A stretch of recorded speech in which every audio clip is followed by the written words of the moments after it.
Des secours qui s'activent pour rechercher des victimes sous les décombres.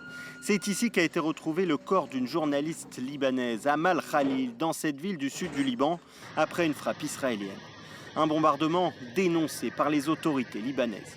Cibler les journalistes, entraver l'accès des équipes de secours et même viser à nouveau le site après l'arrivée de ces équipes, cela constitue des crimes de guerre. Le ciblage par Israël des médias dans le sud alors qu'ils exercent leur profession n'est plus un incident isolé, mais est devenu une approche établie que nous condamnons et rejetons.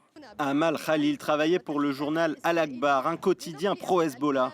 L'une de ses collègues a, elle, été blessée. L'armée israélienne, avant l'annonce de cette mort, avait donné sa version sur ce bombardement. Nous avons identifié 2 véhicules dans le sud du Liban ayant quitté une structure militaire utilisée par le Hezbollah et nous avons frappé l'un d'eux après avoir identifié des individus violant les arrangements de cessez-le-feu et représentant une menace imminente. La structure a également été frappée. Une nouvelle frappe qui montre la fragilité du cessez-le-feu en cours. L'armée israélienne est présente dans le sud du Liban et a mis en place une ligne jaune de séparation. Mardi, le Hezbollah avait de son côté revendiqué une attaque visant le nord d'Israël.